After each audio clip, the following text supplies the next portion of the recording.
Virus corona awal merebaknya itu by design atau by accident kejadiannya. Ada baiknya kita menjawab pertanyaan di awal ini. Corona saat ini ada karena sebuah grand plan rencana besar atau jadinya karena sebuah kecelakaan sehingga seluruh dunia kena wabah. Menjawab dengan memilih salah satu di antara keduanya akan melahirkan langkah yang berbeda. Jauh bedanya. Saya dari awal sejak Januari, sejak corona merebak di Cina, yang ternyata kata pejabat tidak masuk ke Indonesia, yang akhirnya masuk juga, yang membuat Pak Presiden sekarang kerja ekstra keras karena ketidakmampuan orang di sekelilingnya membaca ancaman. Saya sudah mengatakan corona by design. Bener deh, saya kasihan dengan Pak Presiden. Mukanya lelah, kerjaannya banyak, seakan-akan semua sekarang bertumpu pada dirinya. Setelah mengurusi kepulangan sang ibunda tercinta, langsung urusi negara. Kasihan beliau itu dan saya salut. Dia mengcover ketidakbecusan orang di sekelilingnya. Sebagai kepala negara, saya angkat topi untuk beliau. Saat ini, langkah yang dijalankan pemerintah disarankan oleh para pejabat-pejabatnya. Corona adalah pandemi kesehatan. Ini by accident. Ini seperti wabah Spanish flu di tahun 1918. Nanti juga ada obatnya. Oke deh. Oke, kita lanjut. Keputusan sudah diambil. Apapun tindakan yang diambil ada konsekuensinya. Pasti ekonomi yang tadinya gigi 5 mendadak saat ini jadi gigi 1. Melambat 80%. Sampai berapa lama? Maka kalau pakai strategi saat ini, semi karantina yang telat 2 minggu ini harusnya awal Maret dilakukan semi lockdownnya. Ketika baru di bawah 5 orang terpapar,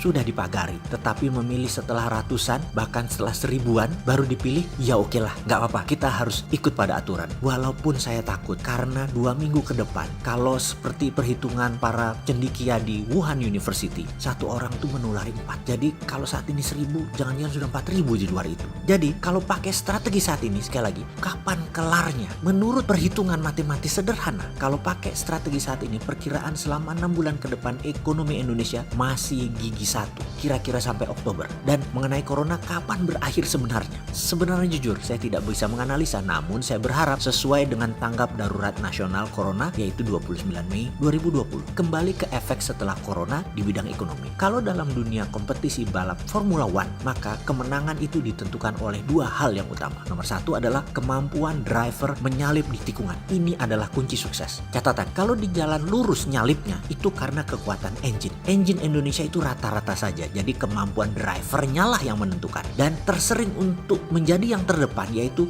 ambil kesempatan dengan berani di jalan berliku. Seperti saat ini, corona ini jalan berliku. Yang kedua adalah kabinetnya atau administrasinya atau tim manajemennya menentukan kapan masuk pit stop, isi bensin, ganti ban. Ini kunci penting kemenangan F1. Indonesia dengan corona saat ini memilih tidak masuk pit stop. Oke, kita lihat strategi tersebut. Lihatnya bukan 1, 2, atau 5 bulan lagi, tapi 2-4 tahun dari sekarang. Apakah Indonesia jadi yang terdepan atau masih ngekor terus bersama market leader? Kalau kita memilih tidak pit stop, apa yang akan kita lakukan untuk menyalip di tikungan? Prinsip saya dalam ekonomi adalah MMT. Pakar MMT banyak dipakai di Jepang saat ini karena sejak kebijakan Perdana Menteri Abe yang memprinting money, cetak uang banyak, ternyata di Jepang tidak bisa membuat Jepang jadi inflasi. Dengan MMT, mereka berharap bisa inflasi sedikit. Jepang selalu deflasi. Warganya terlalu kuat nabung, terlalu kuat nahan uang. Hidup dengan strategi tahan uang dan tekan pajak, itu bernegaranya jadi tegang. Seperti pilihan pada saat ini di negeri kita yang tercinta ini. Sungguh, hidup dengan inflasi terkendali itu lebih fun. Ingat tahun 98 di mana semua daerah mendadak tidak tumbuh ekonominya. Provinsi Sulawesi Utara tumbuh, khususnya daerah Manado. Karena apa? Orang Manado masih happy-happy, masih spending. Dan spending itu membuat ekonomi berputar. Ekonomi tumbuh. Karena ada kata mereka, lebih baik kalah nasi asal jangan kalah aksi. Itu menolong pergerakan ekonomi. Mereka masih belanja, baku pesta, masih badendang. Jadi prinsip MMT itu bukan menahan peredaran uang, tapi mengguyur pasar uang.